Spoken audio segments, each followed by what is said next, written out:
Bonjour à tous et bienvenue sur la chaîne de Nanto, le Gobelin Noob. Aujourd'hui, on est sur l'assemblage de Skragrott. Non mais je craque complètement, c'est n'importe quoi. Skragrott, le roi Louf. Donc déjà, dans un premier temps, on va revenir notre petit paquet. Quand on ouvre ce petit paquet, on s'aperçoit de quoi? On a déjà un socle ovale, ce qui est plutôt rare quand même. Et puis surtout sur un personnage unique. On est sur un socle qui ressemble un peu plus au socle de cavalerie. Donc c'est pour ça que c'est intéressant. Ce qui veut dire aussi que mine de rien, en fonction de comment il va être, on va pouvoir gagner, parce que on va pouvoir gagner peut-être quelques pouces de direction. Donc ça, je dis ça comme ça. Alors, on va passer au découpage et au montage de tout cela. Comme je l'ai dit déjà dans la vidéo, normalement de présentation, rappelez-vous, peu de pièces. On a 8 pièces au total, donc ça va être assez rapide à monter. Je réfléchis. Je ne pense pas qu'il y ait un intérêt, encore qu'il y a peut-être un intérêt à faire un sous-assemblage, mais je suis même pas sûr. On va voir ça pendant le montage. Je pense pas qu'il y ait de grandes difficultés à la découpe, parce que je ne vois pas forcément de parties trop fragiles, peut-être juste là, au niveau de la capuche, sur la pièce numéro 4. Il y aura peut-être une petite sécurité à prendre, et encore, sur les autres parties, je n'en vois pas. Donc, on peut tout découper d'un coup, c'est pas un problème. Encore une fois, cette pièce, je pense qu'on arrivera à les retrouver, même si on n'est pas très doué. Donc, hop, je ne vous dicte pas où couper. Vous savez maintenant, même si... Hop. J'en profite, pendant cette vidéo d'assemblage, j'en profite pour tous vous saluer, pour tous vous remercier à jouer avec moi dans cette aventure. Et puis je vous remercie aussi parce que, vous savez, j'ai créé, entre guillemets, j'ai fait des plateaux de tri pour les pièces quand on a beaucoup de pièces et tout. Et j'ai appris que certains d'entre vous se servaient de ces plateaux. Ça me fait trop plaisir, c'est trop gentil. J'ai trouvé ça absolument génial quand on m'a dit non mais je les utilise tout le temps, c'est trop bien. Ben, cool. Très très cool. Moi je suis très content si ça peut vous aider. Donc c'était pas grand chose. Donc si vous êtes content, je suis content. Hop. Voilà. Alors il faudra peut-être faire plus attention. Alors c'est pas la découpe, ça va être à l'ébarbage qu'il faudra faire un tout petit peu plus gaffe, je pense, parce que certaines pièces quand même sont petites, mais c'est surtout qu'il y a des petits détails. Il peut y avoir des petits détails, donc il faudra faire attention à ne pas plier les pièces. Et voilà. Donc là, on va gratter. On va faire ça assez rapidement, je pense, parce qu'il n'y a pas non plus beaucoup de points d'attache. Comme on est sur des figues assez modernes, il y a aussi peu. Là, vous voyez.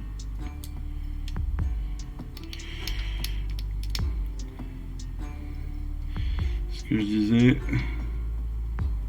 Voilà. Sur les barbages qui va y avoir plus de difficultés parce que là on est sur la couronne et sur la couronne on est sur les champignons qui sont très très fins quand même. Donc on va faire gaffe à ne pas plier les pièces une fois qu'on les a en main.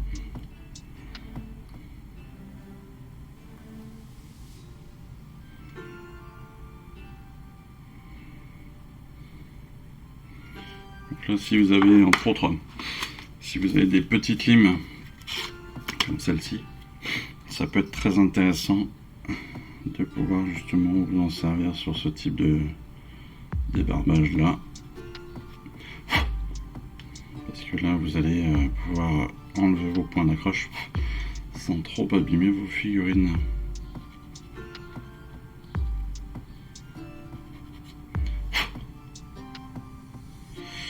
Tac. Je pense que cette partie de la capuche est la plus compliquée, est la plus compliquée des pièces, hein, clairement. Et puis après, voilà, on est sur du gros, c'est pas gênant.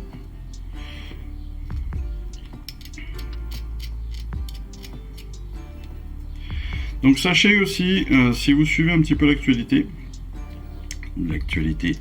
de Warhammer, bien évidemment, je ne parle pas de l'activité militaire ou quoi que ce soit, je ne me permettrai pas, même si j'ai envie de dire plein de trucs, mais bon, peu importe, ça n'a pas d'intérêt. Si vous suivez l'activité de Warhammer, sachez que si vous suivez un petit peu la V4, il y a de nouveaux documents à télécharger sur Warhammer Community en français. Ça, plutôt très très cool. Vous avez aussi depuis une semaine maintenant, vous avez le nouveau manuel du général qui est disponible à la vente. Donc pour ceux qui ne connaissent pas le manuel du général, en fait c'est un livre, on va dire. C'est un livre qui reprend en fait les différents plans de bataille de ce qu'ils appellent la saison. C'est-à-dire qu'en fait 2 fois par an à peu près, ou 1 fois par an, ils sortent un manuel du général comme cela, avec des scénarios, avec des règles spécifiques. Donc ça marche entre autres pour tous ceux qui jouent en compète, hein. Si vous jouez en casual, les règles de base sont plus que suffisantes, bien évidemment. Si vous jouez en narratif, vous n'avez pas besoin de tout ça. Même si certains s'en servent quand même, hein. Mais voilà, si vous jouez entre potes, c'est pas utile d'avoir tout ça, hein, de se prendre la tête avec ça.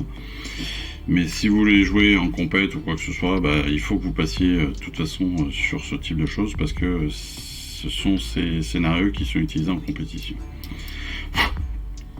Parce qu'il y a des mises à jour de règles, parce qu'il y a des mises à jour de sorts, parce qu'il y a des infos, enfin voilà, il y a plein de trucs nouveaux, donc c'est pour ça que il faut aussi être au fait de ces choses-là. Parce qu'en fait, nos plans de bataille, techniquement, c'est quoi? Eh ben, ce sont des scénarios, hein. Voilà.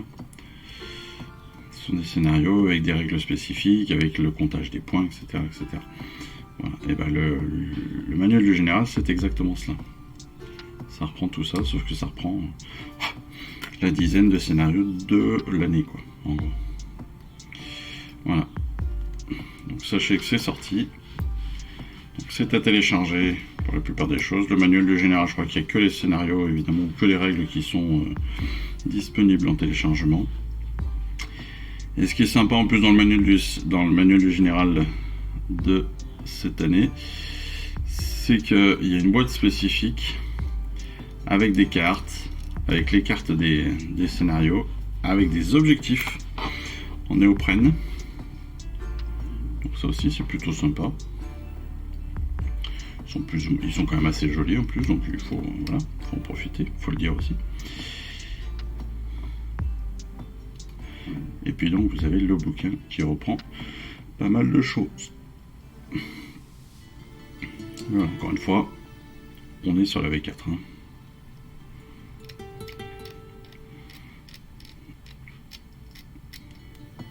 V4, pour lesquels je n'ai toujours pas construit une figurine de Scaventide.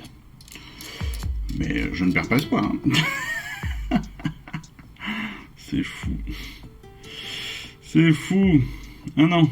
Ça fait 1 an que j'ai la boîte, ça fait 1 an que j'ai commencé vraiment.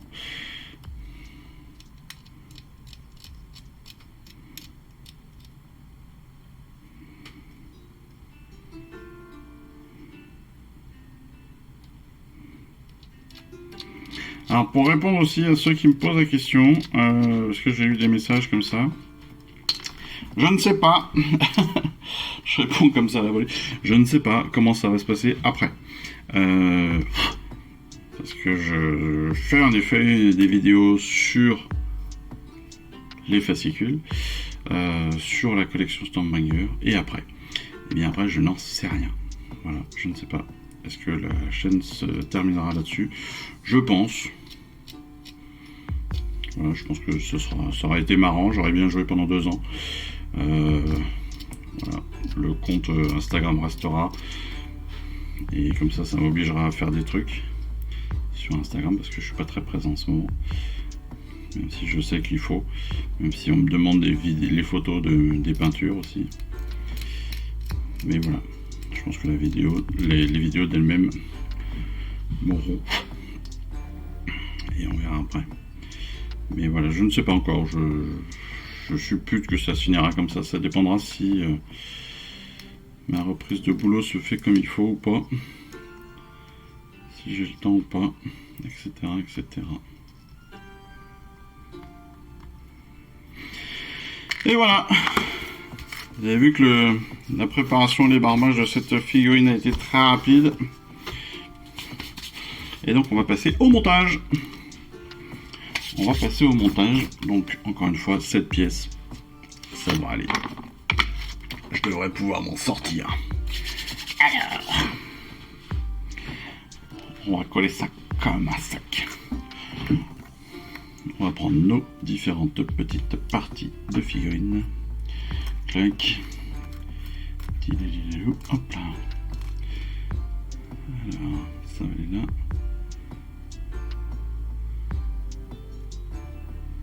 C'est assez particulier. En fait, elle pouvait être assez fragile cette pièce. On s'en rendait pas compte comme ça, mais c'est vrai que. Donc on va faire attention. Parce que si on n'y fait pas attention, on peut casser la figue très facilement.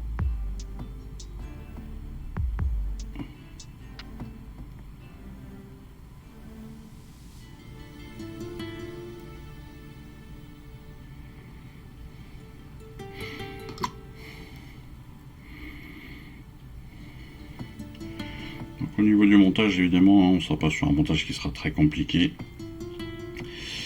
Comme on est sur une figue moderne en plus, on sait très bien que c'est quand même pas trop mal ajusté. Ça se voit dès le départ. Ça se voit clairement dès le départ. Tac. Tac.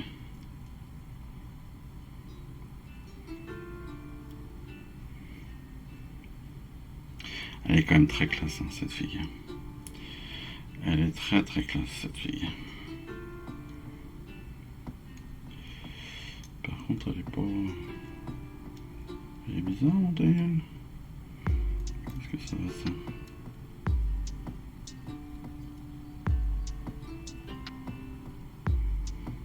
C'est marrant, ça. Ok. C'est un montage un peu spécifique, quand même, il faut le dire.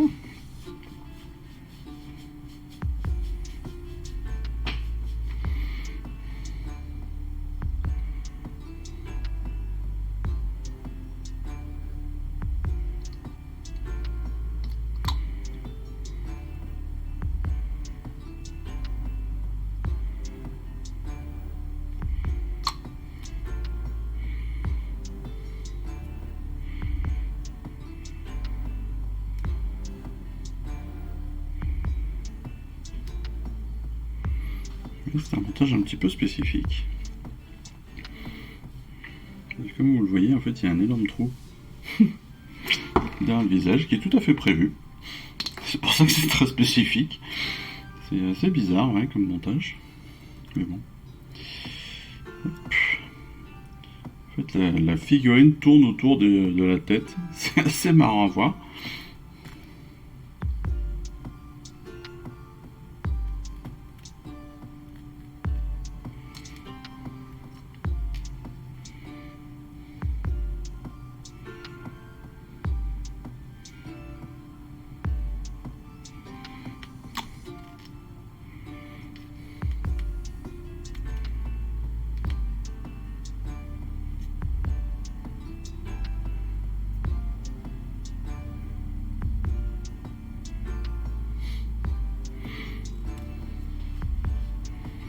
Voilà qui est fait. On va mettre l'autre côté. C'est assez bizarre de dire ça. On va mettre l'autre côté de la capuche. Donc en effet, hop. Voilà.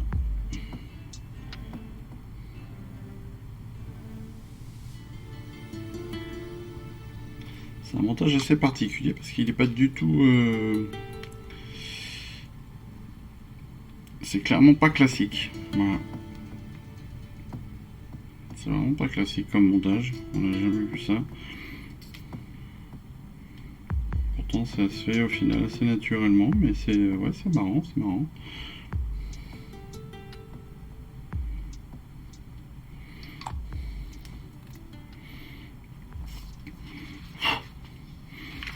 Donc en fait on fait le devant avec, on vient coller une partie de la capuche et de la couronne, on vient recoller de l'autre côté avec le bras gauche, et puis après on passe à l'arrière, donc à la partie arrière donc du personnage et donc de la cape.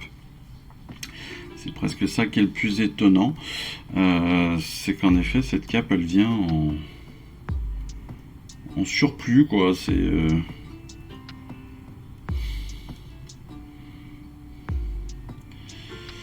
ça bloque. Ce qui est assez bizarre honnêtement, je trouve, c'est qu'en fait cette façon de faire, on a une figurine qui est hyper détaillée. La preuve, hein, on a même, vous voyez, sur l'arrière, on a un couteau qui est magnifique avec même comment ça s'appelle, un fourreau de couteau qui est magnifique. Et à côté de ça, on va le cacher complètement, ce fourreau.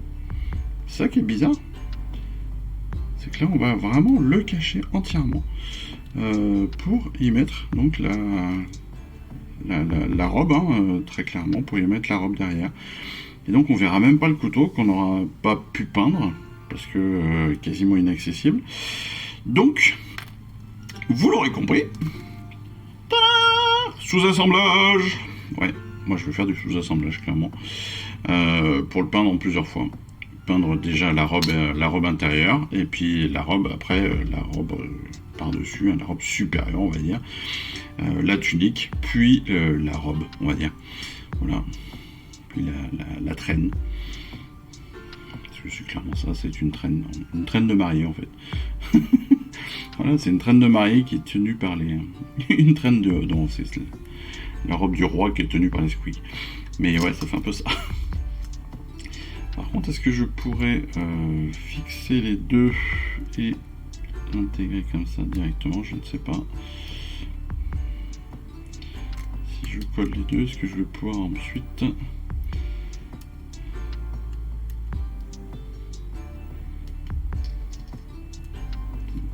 Ouais, ça doit être faisable.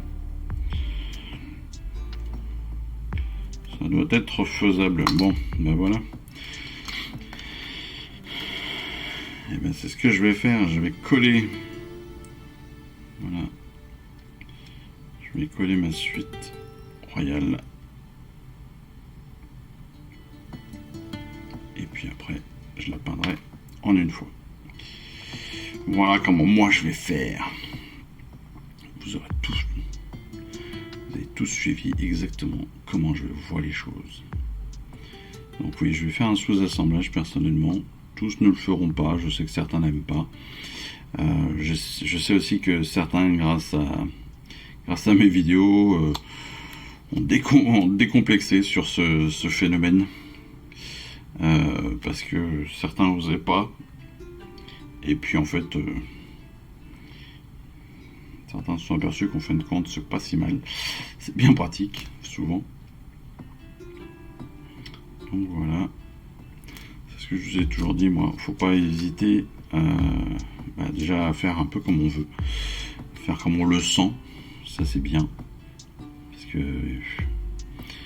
on n'a pas tous la même technique, on n'a pas tous la même habilité à faire les choses. Et donc des fois, très simplement, faire comme on le sent, ça marche bien. En l'occurrence, moi, vous le savez, je suis très porté sur le sous-assemblage parce que je trouve que ça fonctionne bien pour moi. pour ma façon de faire.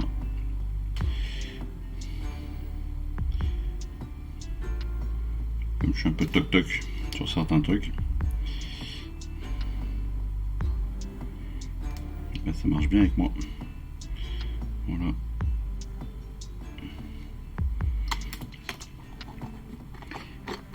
Et hop. Tac. Notre petit squig est bien positionné. Il est en l'air, il vole carrément. Parce qu'il court, il saute. Oui, et par rapport à son collègue, pas du tout pareil. Ce qui veut dire que derrière, en termes de montage ou en termes de peinture, on pourra aussi faire quelque chose de particulier. Ce qui veut aussi dire que, voilà, vous allez peut-être devoir... voilà, vous allez peut-être adapter votre socle. Comme ça. Par contre, si vous le faites en sous-assemblage, vous voyez, vous risquez peut-être d'avoir un petit décalage.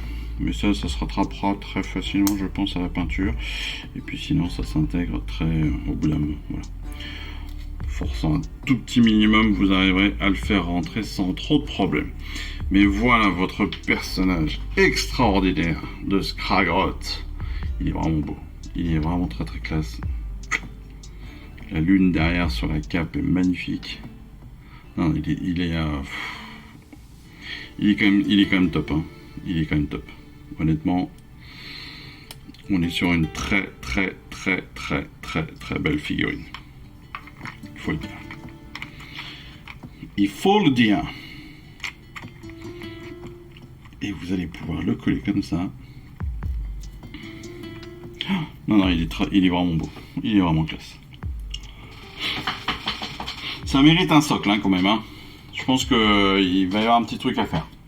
Parce que voilà, il faut quand même le mettre sur un petit piédestal, sur une petite roche, voilà, un petit truc un peu classos. Mais ouais, ça va être sympa. Ça va être sympa. Bon, figurine très sympa à monter, très sympa, très facile à faire. Évidemment, encore une fois, cette pièce. Un petit peu déroutante sur cette partie-là, en particulier sur la tête. Parce que elle tient en deux petits points. Et puis après, on vient poser les deux côtés de sa couronne et de sa capuche et ses bras. Donc c'est vrai que c'est ça qui dans le principe peut être un petit peu perturbant. Mais voilà, figurine facile à faire, je vous ai dit, possibilité de sous-assemblage pour ceux qui le veulent, entre autres pour pouvoir peindre au niveau du couteau. Pas obligatoire, parce que tout n'est pas accessible, donc tout ne sera pas visible. Mais voilà, pour ceux qui ont envie, vous pouvez le faire comme ça. Mais encore une fois, superbe figurine, vraiment superbe. Puis un vrai petit plaisir, quoi. Et puis encore une fois, on a enfin le plus gros des chamans, le plus gros, le roi, on a le roi des Gloomspites. Donc très content. Allez, bon, on s'arrête là parce que sinon je vais partir en live complètement. Écoutez, on se retrouve très rapidement pour la vidéo de peinture, pour la vidéo de règles et puis surtout pour les autres vidéos des fascicules du mois. En attendant tout ça, moi je vous remercie encore, je vous souhaite à tous une excellente fin de journée, de semaine, et puis je vous dis à très vite. Allez, je vous embrasse. Ciao, bye bye. Je vous remercie d'avoir suivi cette vidéo. Si ça vous a plu, eh bien abonnez-vous, lâchez un petit like et un commentaire, et suivez-moi sur Instagram. Instagram où je poste régulièrement des photos de mes dernières réalisations et dernières peintures. Et puis comme il est maintenant de tradition sur la chaîne, je vous souhaite une excellente fin de journée et surtout, lisez bien, collectionnez bien, assemblez bien, peignez bien et jouez bien. Allez, je vous embrasse et puis je vous dis à très vite. Allez, ciao, bye bye.